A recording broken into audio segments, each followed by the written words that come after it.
Good morning, guys. It's the 5th of January and we are getting started with our block for the month. So today I'm going to draw the first background theme and the first embellishment theme.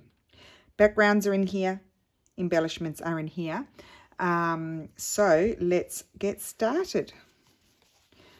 Okay, I'm just going to pull one out there and there. Okay, so I just use scraps of paper, vintage lace and bouncing bunny.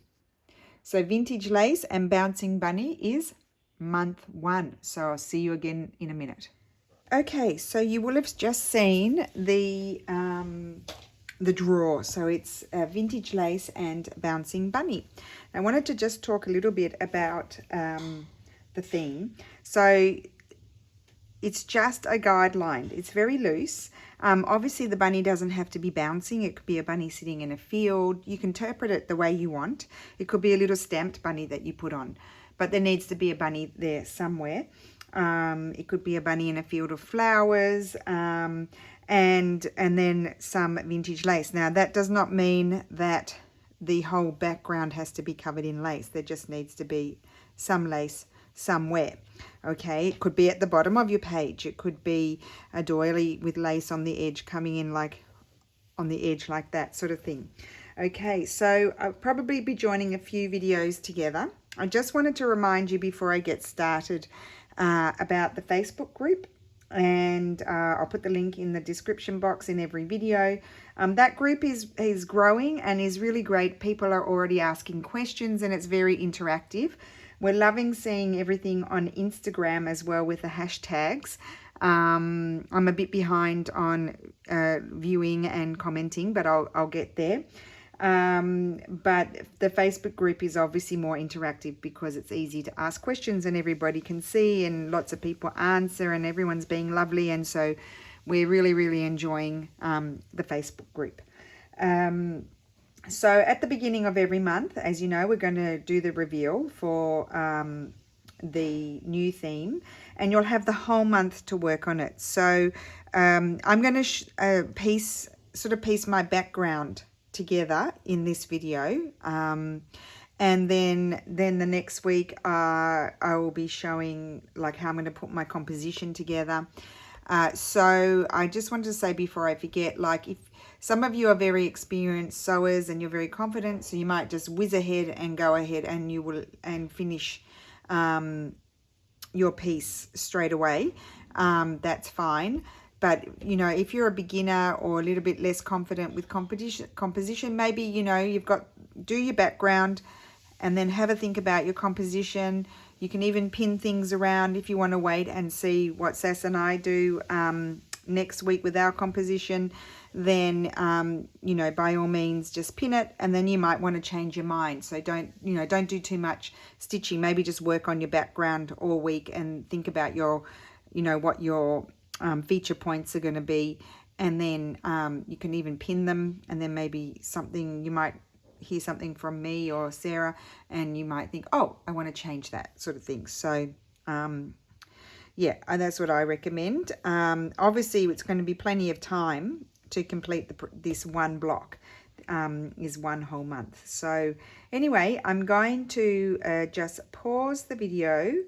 Oh, also one other thing before I get cracking is I wanted to let you know that it's always, if you have time, it's worthwhile watching both my video and Sarah's video. Some things will overlap, but we're sort of discussing our videos before we do them, and we're going to, you know, she might show something different to what I did because we both work differently as well. So it's up to you. You know, if you watch both, you might pick up something. You might do a combination of both, or you might prefer one way than the other. So it's always worthwhile watching both, and whoever else is putting up their videos, because there's been some great ideas with the videos that have been posted as well, using the hashtag on YouTube too. So, but with these with our videos, yep, Sarah and I will overlap a little bit, but we're trying to show different things. So that way, when you watch Sarah's video, you're not seeing exactly the same thing. Yeah, and of course I might forget something and she'll say it, so might have said it, so it's always beneficial. So I'm just going to pause the video. I'm going to pull out some fabrics and start playing around with them. I haven't got a clear idea yet what sort of background I'm going to do. I will tend to keep it probably fairly neutral, but I might add a few little bits and pieces of colourful fabrics, but I haven't decided yet. But that's what I might tend to do, because then I want to feature my bunny. So I will see you in a minute. Okay, so I'm back. I'm standing up at this point. I just ironed some of my fabrics. I use this little Wizzy. This is Prim. I don't know if you, I'm pretty sure you can get it in other countries. I've just turned it off there. I couldn't get it. I thought it didn't work. And it was because I didn't turn the little knob around. You know, my sister will have a giggle at that. That's just so typical of me. So I think, you know, when I'm doing my journal making, I start with a bit of book page. Here I start with a little bit of hemp, something neutral. I might start, so I may or may not use that one. Just start laying down. It's a bit like collage. These scissors don't work. So anyway, I'm going to try and rip it. Oh yeah, like that. I'm ripping because I like the raw edges. Now we are not quilting, we're slow stitching. So we have raw edges, and that's part of its beauty, is the frayiness and the roughness of it all. I'm just going to start laying down my neutral fabrics first, and then I can decide if I want any sort of feature fabrics like that. Isn't that beautiful? That's an old piece of Sanderson. See, I think that would be lovely there. Maybe over there. I don't know. I've got a few. I mean, that's just a beautiful piece of lace that was attached to something. And here's another piece of it. See, something like that could happen. No, maybe not. And then I pulled out these, but I might pull out other lace. And then I have little bits and pieces of doily that can also be added, but I would add that afterwards. I may need to grab some. See, I would add these a little bit after. I also have this beautiful piece that's fairly, you know, it's fairly it's very light colored, so that wouldn't interfere. So in fact, I might use a piece of that actually. I'm just going to cut it there. I'm just going to tear right down. One thing I learned, I don't know who told me that, is always, you know, like, I don't like cutting, like, sometimes I do, but I don't like cutting little pieces out. I'll just cut a strip. So then I don't have all these random pieces. So I don't think I want that flower, but I don't want to lose that flower. So I'm only going to put a little piece of this, because that could be something really nice to fussy cut and stitch onto something. So I don't want to lose that, but I will put this possibly here. I could change my mind. This is what happens. So therefore I might not use this one, you see, because it might be too much. I could use that little bit there. Still might be too much. I keep these little bits. These little bits are wonderful just to add on afterwards like that. So don't ever throw those out. The problem is you can't throw anything out. That's the issue. That's our issue. No throwing out, because I need to keep it all. I have some script here. This is, I printed this. This is a, if you look up, what's it called? A fabric for inkjet printers. It comes in sheets. The size, I think these were A4. It's a poplin cotton. No, it's a twill cotton, this one. This one was a bit more expensive, and I printed some of my digital kits on there, which is really fun. But I've also printed on my hemp as well, which is really nice. I don't have any to show you, I don't think, because I think I sent it all to Pam and my mum. Pam, you have all my printed stuff. But I could get some more. You see, I could like a little piece of that somewhere. See, I don't really know what I want to do. I think I'll have a little piece of that in there. I'm going to cut that. Don't be afraid to cut, because you can always use it for something else. So I could put that there. I quite like that. And then I need something down here. And I haven't pulled out, I've only pulled out all these little pieces here. I'm going to put something here. And then I will show you how I will attach them. What's this piece here? Wasn't that beautiful? That's too strong. Although that is lovely there. I don't want to go too, my desire is to not go too patterny on the background. I could do that, or I could put a piece of this, or I could add Nope. You know what I'm going to pull out? One of my faves, and that is Ticking. I love, oh yes, Ticking really, and it's very hard to come by. I hoard it. I can't get it here. This is, I don't know where I bought this. I love that with the stamp on it. I need to iron it. Oh, do you want to see how the iron works? Let's turn the iron on. Spin that thing around. That helps.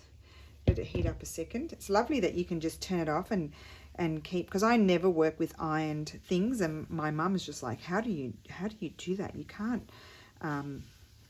not iron your fabrics. So I think I'm going to cut. I probably should rip it. Oh, it doesn't rip.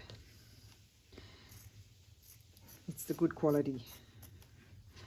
So I just eyeball my cutting. It's the same with my paper. Just eyeball it. We're not here for perfection. We are here to enjoy ourselves and relax. Although some people, if you're not, you know, that not doing it properly, can cause anxiety. So you please do, you do whatever makes you happy. I like to be messy, and you won't believe it. Even when I was sewing bags, and I was sewing pouches and things, I didn't like measuring my fabrics. I would just lay them, and I'd just leave a bit more than what I needed for my seam allowance by just eyeballing it, and that would be how I would do my measurements. Isn't that terrible? That's just what I'm like. So there we go. I'm really happy with that. I've got 5 pieces of fabric. And I like that. I prefer that to 4. I'm going to keep that little piece because that little piece could be stitched here. I'm going to add that there because it's calling that, and then I could do something like that or like that. I don't know, but that's why you keep these things. So then my next job is to pin them, and I just pin it all down, and then there are several methods of attaching. Now, so with this kind of one, I've got many bigger pieces of fabric. I probably wouldn't tack them down. I probably would just keep my pins in and stitch them down. Now, if you want to have more control over your fabric, it's well worth taking the time to tack it. My mum, well, I think mum mostly tacks things. I know that because when I've got her pieces, she forgets to take the tacking out, and I actually leave it in because it reminds me of mum, because she leaves the tacking in all the time. So I'm going to show you how to tack. And taking the time to tack, and we've got plenty of time, guys, so there's no hurry. So if you want to tack and not have pins annoying you while you're stitching down your background, tacking is the way to go. Because you get caught on your pins, and also the fabric moves, and you might find that it's moved and then you're not overlapping or that sort of thing. So tacking will give you confidence, let me tell you that. So we're going to tack. I'm going to show you how to tack, and I have time, so I'll probably tack quite a few of mine, but you'll see me do my process every single time. I'm going to show you every single time. It might be similar, it might be different. So this is my first page.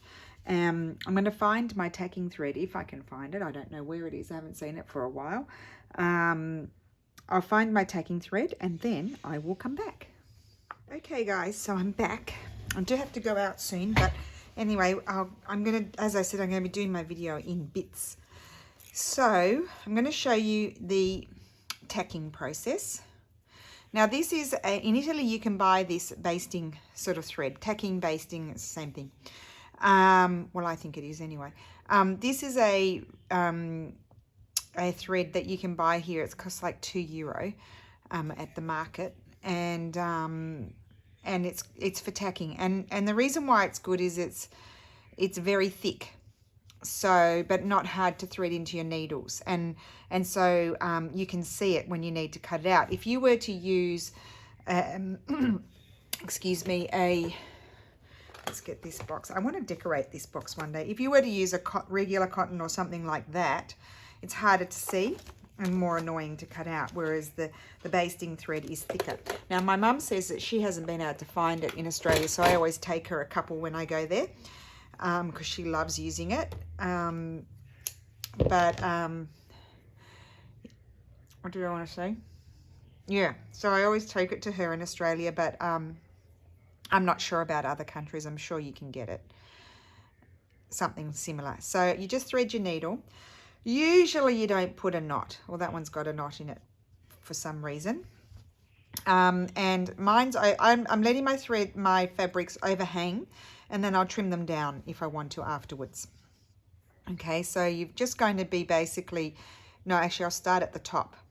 So you just come in like this, and what you do to anchor it down, rather than putting a knot, well, I've got a knot there, but just pretend I don't, you just come back and do another stitch, and there's my basting stitch. It's anchored down.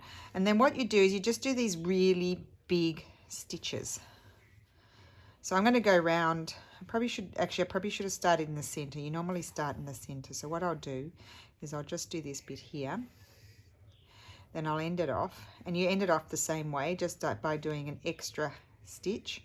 It doesn't actually, on a piece like this, it does not take long. So there's really no excuse for, well, you don't have to do it, but if you want to do it, it's not like it's going to take you 50 hours to do it, if you know what I mean. So, and it will just really anchor down everything. So what it's probably a good idea to start in the center, like go down there, then come across here, and then maybe work out like that sort of thing. Because what happens is, if you do that, actually normally my mum was always told me to start there, but I'm going to start up here because I'm naughty. That way, if you stitch around the edge like this, you're going to get bunching. You're avoiding the bunching in the center of the piece. So I'm going to start here, and I want to make sure I catch this little piece. Oh, and I forgot that I didn't have a knot. So hopefully you can see it's really, really easy and super fast. So I've done my anchoring sort of stitch.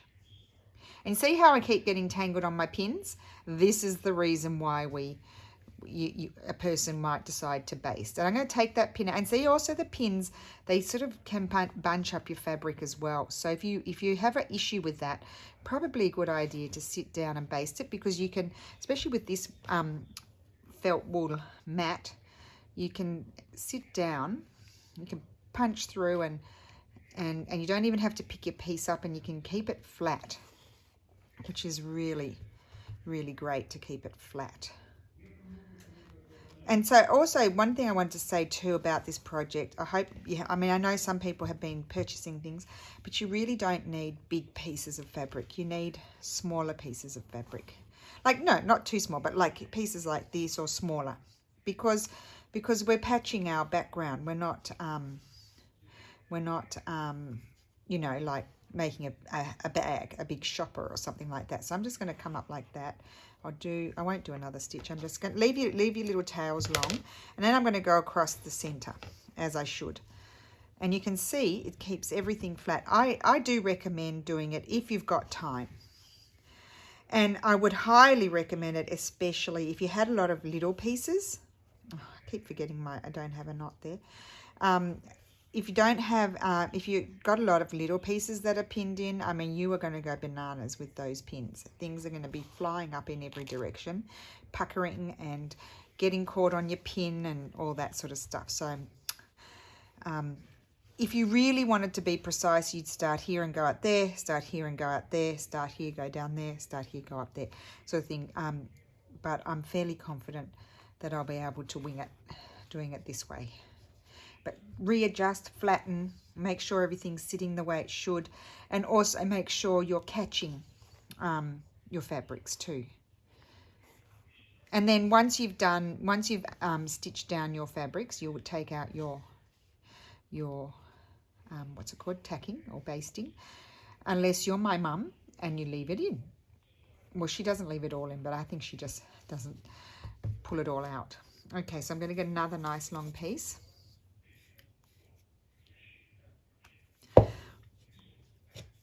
And I'm going to do a diagonal stitch up there, and then I'm going to come down here and then I'll end it off, and then I'll do a diagonal stitch there, and oh, I might stitch down, I might stitch all the way down there, but I need to do my diagonals first.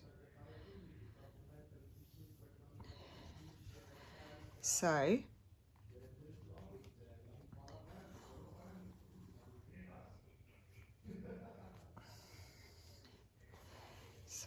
I'm going to shoot up here, and I'm sure there's more expert ladies out there than me that have another way of doing it. This is the way I do it. Take that pin out, because they do actually drive you mad, and it is really a relief to have it all basted.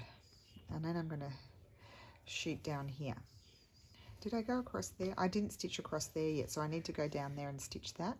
And you can literally jump around and stitch where you need to. Now I wanted to talk a little about too while I was stitching. I'm showing you all of this because it's fairly quick, and I just wanted to see wanted you to see how I'm approaching it. Be careful not to pull it, you know, too tight. I wanted to talk a little bit about what's it called? Like how to organize your supplies. So I haven't really organized my supplies for this project because I have too many. And so I have that box that you saw, and that has a lot of nice stuff. So I probably will go fishing in there, and there's a bit of hemp in there. There's a bit of, you know, these sorts of plainer fabrics. There's bits and pieces of florals. There's a couple of laces, but I've got some drawers of laces behind me. So I probably go to that box first when I'm approaching each page for each month, or my embellishments, and then I'll go and look elsewhere if I don't find what I want. So what you could do is to organize yourself is probably have some sort of box or tin or basket. Baskets are good. I like putting things in baskets. Put your fabrics in your baskets. Maybe put your smaller fabrics in a little box or a tin. Put your laces in a tin or a box. Have everything sort of separated in types, and put them in boxes or tins or baskets. And maybe have one big basket with your bigger pieces of fabric, and smaller pieces can, as I said, can go in a tin, and then or a box, and then and put it all in the basket so it can all stay together. Or if you've got one of those, I don't never know, Rascog, is that what they're called, the trolleys, the IKEA trolleys? I have one of those full of fabric too. You could put it all in there. You could have your stitching notions, which would be your scissors, pins, needles, threads, that sort of thing, basting thread.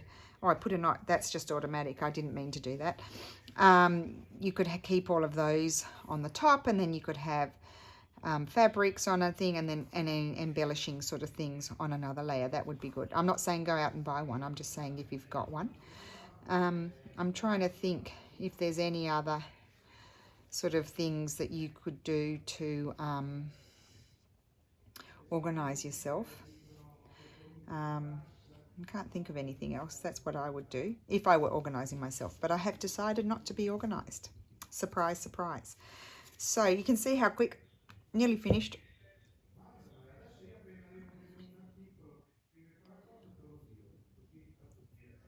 Okay, so, right, I've got to do down here.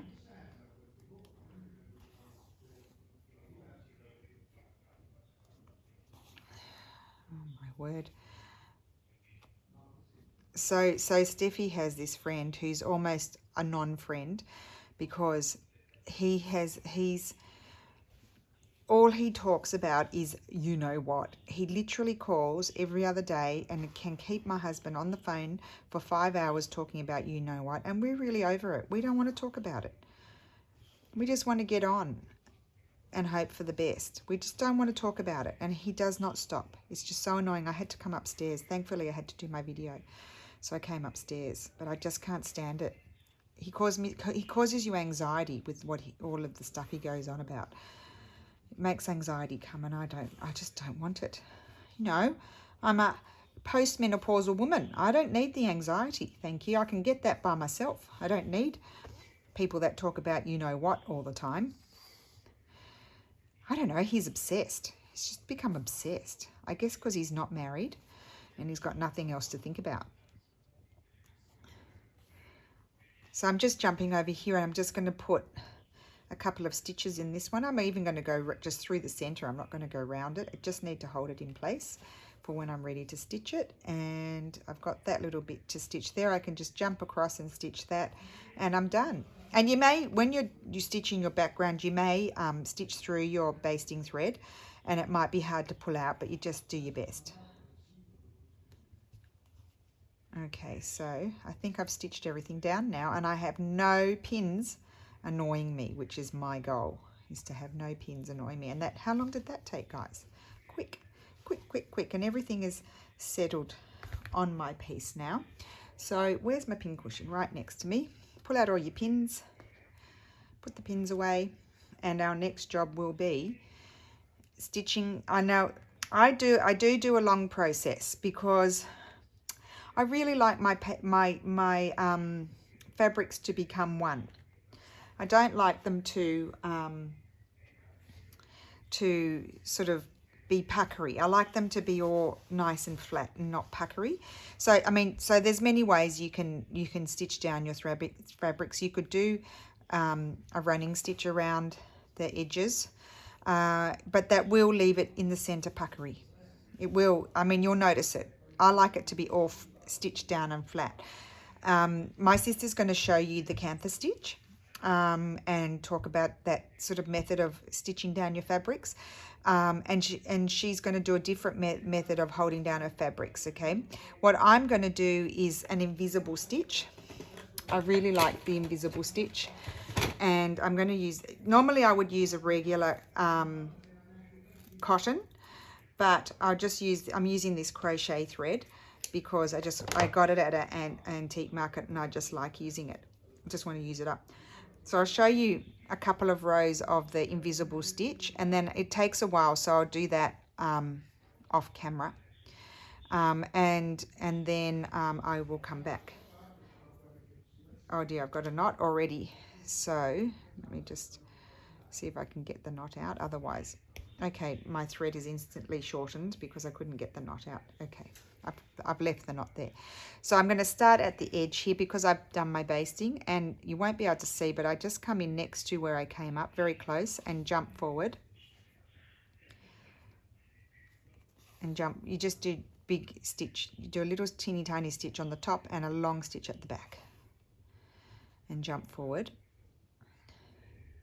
Now my mum does this as well. I'm a bit naughty, like I don't, I'll just do all horizontal rows. Mum will also do vertical rows as well. I might do that if I feel like this edge is not stitched down so well. I might do a little row of invisible stitch there. So you can see how far forward I'm coming. So put a little stitch then right next to it. So I'm always going over one of the threads in the weave of the fabric and then push your needle forward. And it gives it that little sort of quilty sort of look almost too. And really, if you're not going to be doing cantha stitch all over your piece is still going to look like it's really stitched down, if you know what I mean. It's not so puckery. So I'll come down, it's probably 1/2 inch or a bit more, and then as far as my needle will go forward. You could even do them a little bit further apart than that, and I will just continue on until I've stitched it all, and I'll come over here and catch this, and I'll go along the edge of that. But then I'm going to be doing other things. So this is how I stitch my pieces on. If I feel like I need my invisible stitches to be a little bit closer, I do them a little bit closer. Just depends on how you feel. And then once you've done that, you can pull out the basting stitch. You don't need it anymore. But I will do a little stitch here just to make sure I capture that little edge there. It doesn't actually take too long. I mean, this is not a huge piece, so I'm going to jump down here, and I will stitch that on better, but I'm just going to continue on down here for a minute. So you can see I'm already onto my 3rd row, so it's fairly quick. I'll probably have this done. It'd probably take me 10-15 minutes, I'd say. maybe not even that long. I'd like to do another row just to show you, like when I come here. Oh my goodness, it's just so irritating. I just don't even know why we have to listen to it. I'm trying not to listen. I'm trying to talk to you guys and be distracted. So you can see on the back, long stitches at the back, teeny tiny stitches at the front. Okay, so sometimes I leave my threads long. So this is what I like to do. I don't know, you don't have to do it. I just feel good about it. It just makes me feel good doing that. So obviously I can't see my little stitches, so I'm just going to go back here and see. Okay, I'm just going to come up here and put a few in here, and then I'll jump back down to the row that I was working on. It's a bit of a jumping around sort of thing, and I like that because I know I'm not being pedantic or fussy. I like that feeling. It's more relaxing. So I'll just I'll finish off this piece actually just to make sure it's all stitched. Okay. I'm so happy about this. Now I'm thinking, you know, a lot of you are whiz bangs at stitching. So it might be, that was where I last went. So I'm going to come, oh no, that's my basting. I need to come here, back here to this row. You might even do 2 books. Oh, you might do 2 blocks of each one. How about that? You might say, I want to do different colors.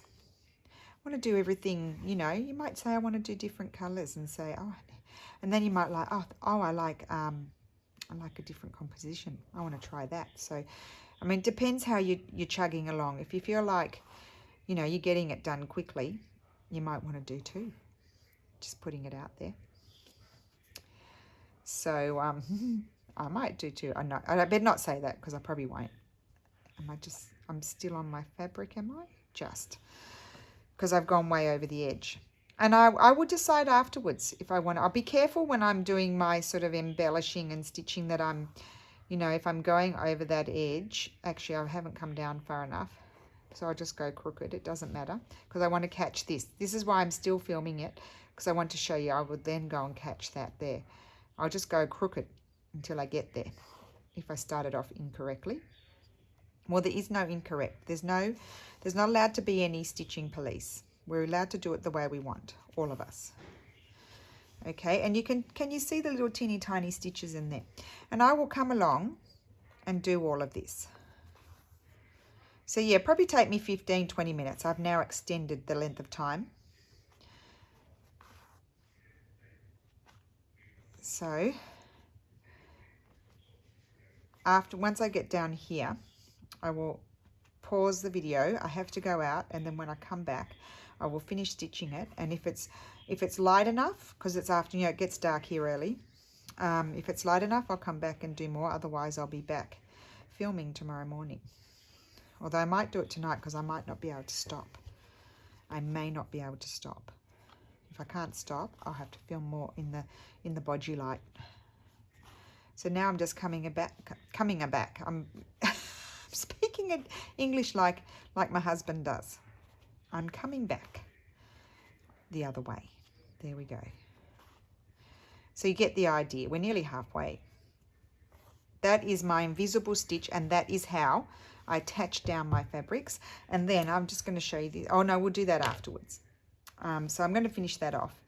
I'll finish off this thread, and then I will pause the video and I will be back later, hopefully. Depends. It depends how late I am coming back. Right, so I'll end that off. And I just look on the back to see where I need to start off again. Okay. And I just like the effect that it has on the front, as I said before. Okay, and then we have to figure out where to put lace and everything. So there's still a bit more to do. So I will see you again soon. Bye. Okay, so I'm back. It's actually the next day. I didn't get up anymore to do any more yesterday because we got home late. So I don't know if you can see the whole thing because I zoomed in 1 point more so you can see the stitching. So now I've stitched everything down. That's what the back looks like, with my rows of long stitches at the back, tiny stitches at the front. That's a little bit puckery, but I'm not worried about that because, see, it's not stitched down there because I'm going to stitch over that. So I just snip here and then grab my little scissors and just pull out the tacking. I wanted to show you that so you could see the process, because it's all stitched together now, all nice and secure. Now I might have gone through that bit there, and if I did, then I can just come over here to the back and pull it out. So just go there, and I might just cut that. You see, you have to snip it. Oh, I don't want to snip that. Just a sec. That's why it's good having the thicker thread, so that way you can see the difference between your thin thread and your thick thread, and you don't accidentally cut your thin thread. So let me just grab that one, pull that out. This one doesn't seem to want to come out. Oh, that's it there. Okay.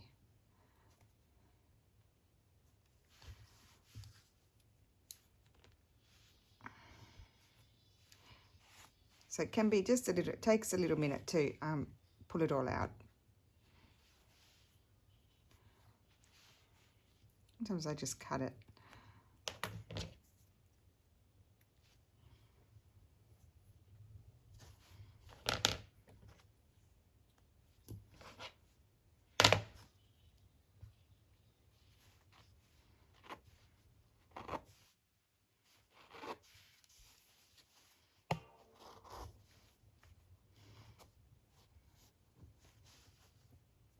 Yes, so as I mentioned, Sarah, we're trying not to overlap too much. So she'll show you some a different technique, and I can be known to use, you know, that what she's doing, do that technique that she's doing as well. But I wanted to show you what I normally do. And you just have to do whatever makes you feel comfortable. You don't have to do what we do. These are just ideas.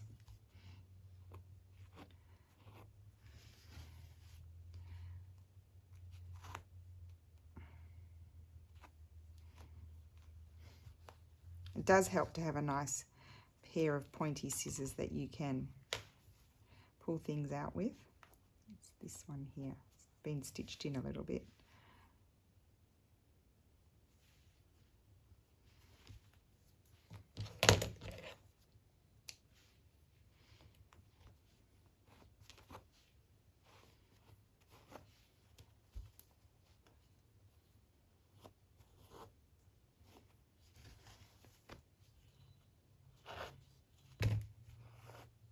Okay.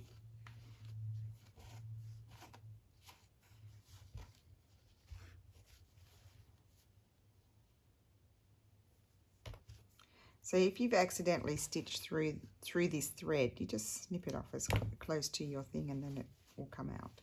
It'll disappear.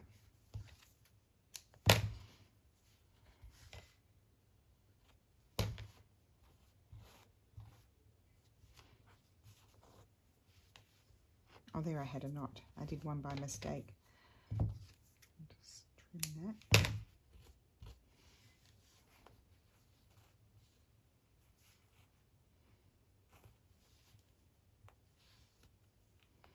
So you get the idea.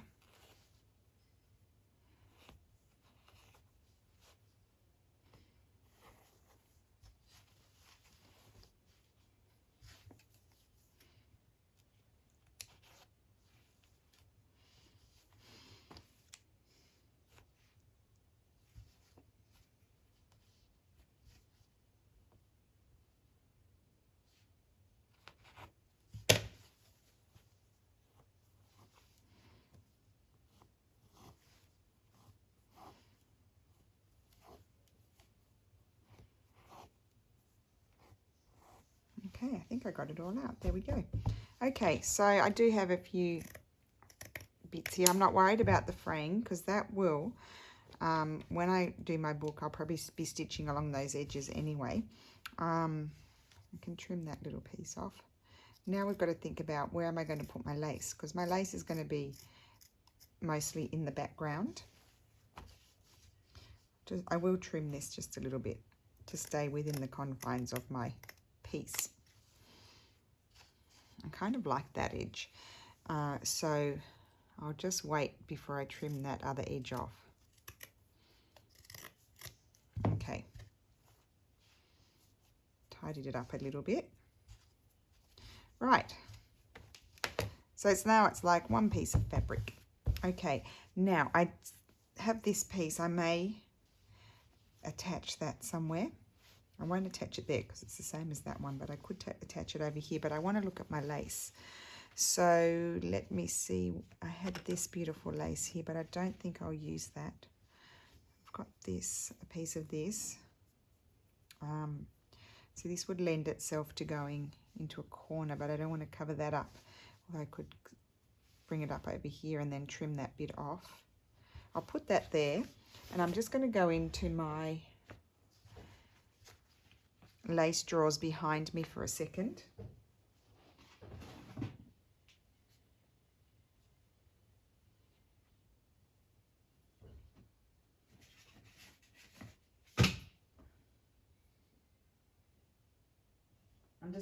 I'm just pulling out a variety here. Okay. Well, that's curvy. I don't want that one. No, that's too big. Although that would be pretty, wouldn't it? But I wouldn't want all of that, so it covers it up.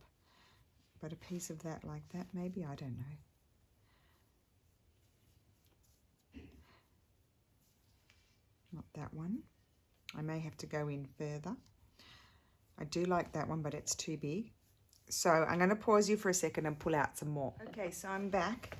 Quite a bit of auditioning went on, but I'm thinking I'm going to put this one here. I hope you can see, and I'm going to put that one up there. So I need to stitch those down. I won't put you through the process of me stitching it down. I'm just going to go around the edge, and around the edge, and I'll probably stitch it down a little bit in, you know, in the center, so it's not puffy. So you'll notice I haven't done any stitching on my background yet. I'm just doing I'm layering up for the time being. Just layering my bits and pieces and deciding on my composition. Not my composition, my background, sorry. Composition is next week. But as I'm putting these pieces down, I'm putting them in such a way that I'm thinking, you know, I'm going to have space here to create my composition as well. I may stitch over this a little bit. Yeah. So what I might do now, I'll leave those pinned. Towards the end of the video, I'll start stitching down one just so you can see how I do it. And I'm just looking at my background thing, because I left some tacking in there. I'm a bit like my mama. What I tend to do is, so some people can do like stitches on their background first. I don't do that. But there's nothing wrong with it. It depends what I'm doing, but I wouldn't do that for this one. So that they might do rows and rows of stitches and cover the whole lot. My mum often does that. I'm sort of looking at it thinking, there are a few areas where I feel like I could do a bit of stitching. So I might do some rows of stitching here and some rows of stitching here and just leave this bit and decide that afterwards. So I think I'll show you stitching down my lace, and then I'm going to leave the rest for Sarah's video, because I might do a few rows of stitching here, but that's it. And that's all I'll be doing to my background until I sort out my composition next week. So yeah, that's how I prepare my background. So nothing major is happening until I decide where my bits and pieces are going. And then I wanted to just show you this random piece that I stitched together, and I've forgotten about it, and I'm going to make it into something eventually. But I've done it pretty much a similar way to how I did this. So I'm just going to show you quickly how I stitched this on. It's very easy. It's just, you know, it's a bit like applique. So you just do your stitch over the edge. Now I might decide to come back and go around the edge with a colour, but I won't decide that until I've got all my other, you know, my bunny on and whatever. I don't know what I'm going to do yet, but I've got entangled. There we are. So this will take a little bit of time to do. So I'm just stitching my lace on, and I will come in and do a few rows of stitches in there just to hold it all in, just in case that part doesn't get any more stitches. I don't know. I haven't decided.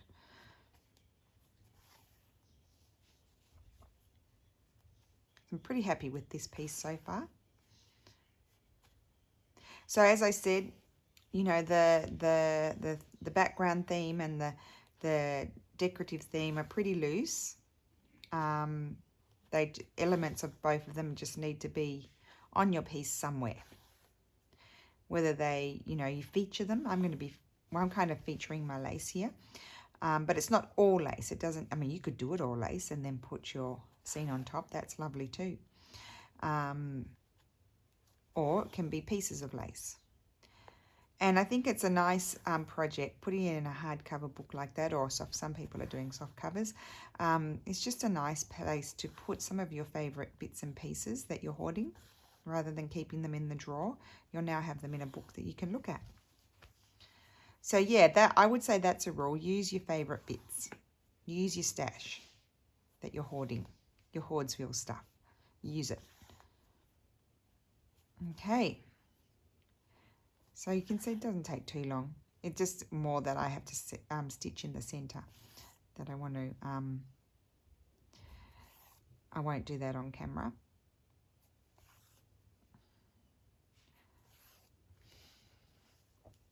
So I can take those pins. I really don't like having pins in when I'm stitching. I can't wait to take them out because I always get tangled on them, always, without fail. And I have had, there's some little, here they are, these little ones. I bought these little applique pins, but they are so annoying too because, you know what, they fall out of the fabric because they're so fine and you can't see them because they're really small. And so I don't like use. I've lost half of them, so I don't use them. But the good thing about them is that you don't get caught on them. They were by Clover, the Japanese brand. But I have, as I said, I've lost most of them, so I don't tend to use them.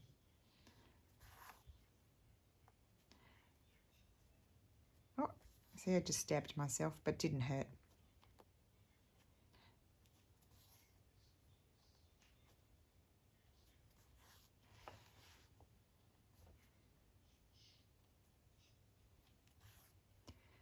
So you really just need to really go, I mean, there's so many possibilities, different possibilities to do this type of thing. You just need to really do whatever you feel like and not overthink it. You see, I pulled out a few but I didn't pull out too many big fabrics, so I didn't allow myself to get confused, because when I pull out too much stuff, I then get confused.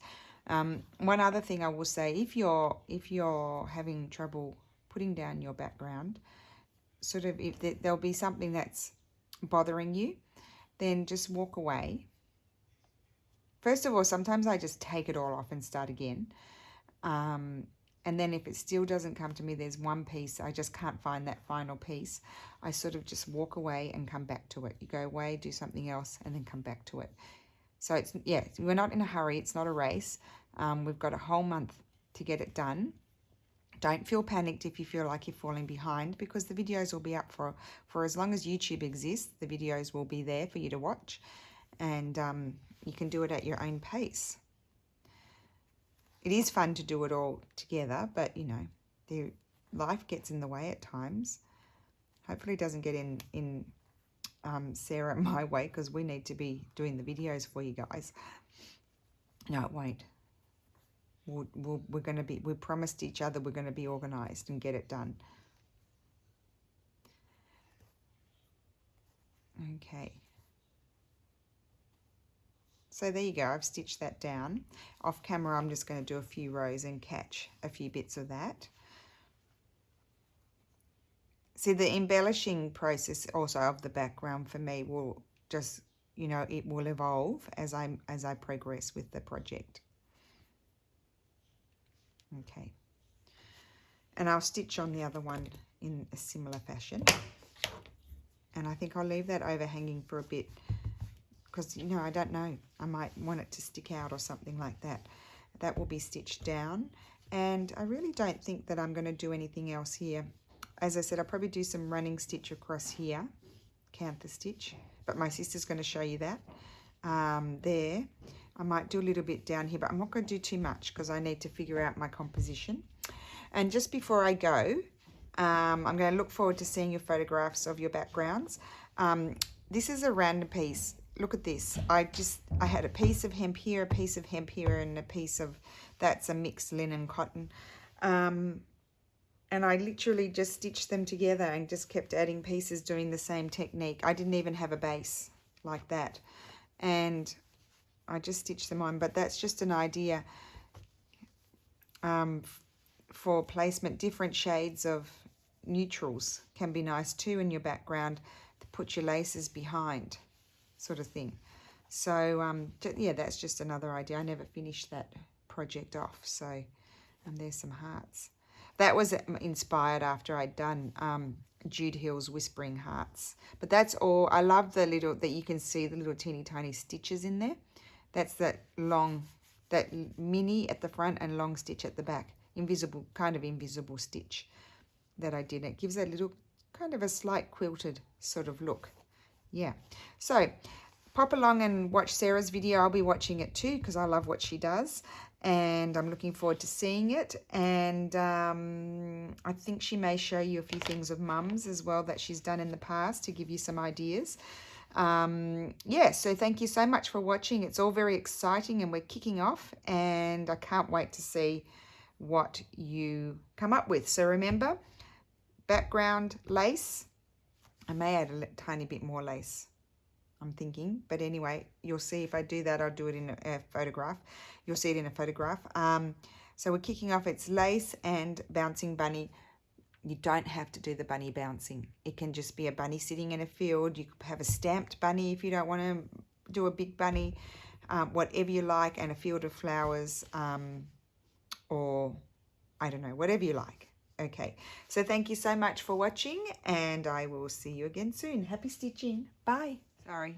You're going to die laughing, guys. I'm back. I said goodbye, but I'm back just because I had to quickly show you. I stitched this down. I haven't done my stitches across the bottom there. I had snipped a little piece off the top and I stitched it on there, but I really like that because it just creates a little bit of texture. And then I remembered I had this piece here. I had cut a circle out of this beautiful piece of old fabric, and I won't throw those things out because I have this little bit here that's overlapping, and so I'm going to put that there. I'm just going to stitch that down there, and that's going to cover that bit up there and just put a little bit of interest. I might bring it down. I want to cover that up, so I'm going to put that there, I think. So I just wanted to come back and show you that so that we just can't throw out our bits. These pieces, if you're a quilter or making bags and stuff, they're all worthless, but if you're slow stitching, they can all be used. And I just sort of flop them down and just see, do I want to add any more? I don't think so.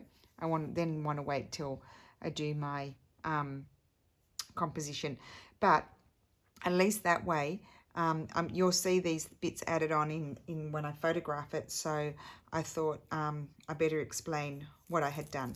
So now I'm really going, and I look forward to seeing your backgrounds, and happy stitching. Bye.